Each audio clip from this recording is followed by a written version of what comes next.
Selamat pagi saudari-saudara yang terkasih dalam Kristus Yesus. Sebelum kita mendengarkan firman hari ini, marilah kita persiapkan hati kita berdoa. Damai sejahtera Allah yang melampaui segala akal, itulah kiranya yang memelihara hati dan pikiranmu. Di dalam Kristus Yesus Tuhan kita. Amin. Saudari-saudara yang terkasih, firman Tuhan pada hari ini, hari Senin 2 Juni 2025, awal bulan Juni ini, diambil dari kitab Roma pasal 11 ayat 33. Oh, alangkah dalamnya kekayaan, hikmat, dan pengetahuan Allah.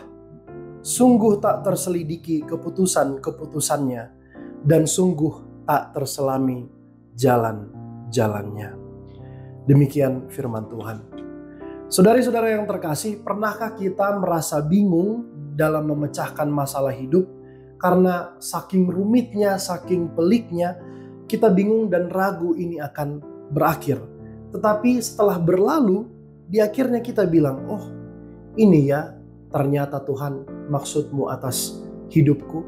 Ketika kita sudah sampai pada titik itu, maka semakin besarlah kekaguman kita pada karya Tuhan.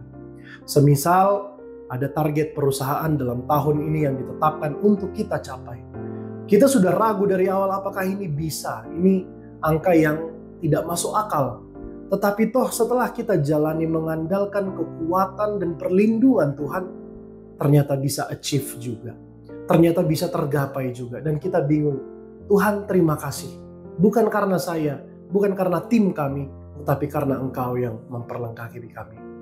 Lalu misalnya ada urusan rumah tangga, menyekolahkan anak. Rasa-rasanya kita tidak punya bekal yang cukup dari awal untuk melihat anak kita sekolah, SD, SMP, SMA, sampai lulus perguruan tinggi. Tetapi ketika kita lihat mereka sekarang, kita pandang wajah mereka sekarang sudah semua bekerja, disitulah kita terperangah dan berdecak kagum. Oh, Tuhan ini ternyata maksudmu. Engkau terus hadirkan pertolongan bagiku dan keluargaku. Disitulah kekaguman kita semakin besar, semakin akbar kepada Tuhan itu. Ibu bapak yang diberkati Tuhan, firman hari ini bercerita tentang rasa kagum dan rasa hormat Paulus terhadap hikmat Tuhan, terhadap kebesarannya, terhadap kekayaan Tuhan. Rencananya tak terselami, keputusan-keputusannya tak terselidiki. Artinya, memang manusia punya batas-batas pemahaman untuk mencoba memahami apa rencana Allah dalam peristiwa hidupnya. Tuhan tidak akan tergapai sepenuhnya dengan akal pikiran kita, meskipun kita puntang-panting berusaha. Yang bisa kita lakukan adalah mengagumi Dia, menaruh hormat padanya, memuji dan memuliakan namanya, datang kepada Tuhan, bermohon agar hidup kita berkenan di hadapannya.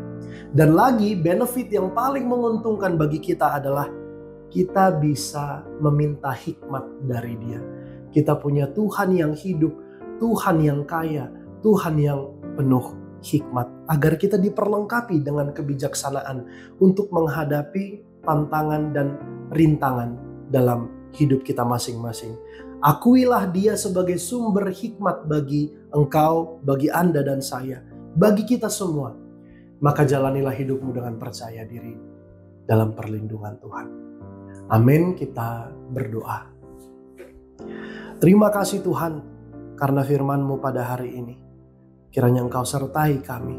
Engkau curahkan hikmat-Mu ya Tuhan, agar kami bijaksana, agar kami mengandalkan-Mu dalam hidup kami, menghadapi hempasan, rintangan dan tantangan kesulitan hidup yang boleh kami hadapi. Sebentar ya Tuhan, kami akan berangkat menuju awal yang baru, bulan yang baru. Kiranya Tuhan berkati langkah-langkah kami pada bulan ini. Terpujilah nama-Mu ya Tuhan, di dalam Kristus Yesus kami telah berdoa dan mengucap syukur. Amin.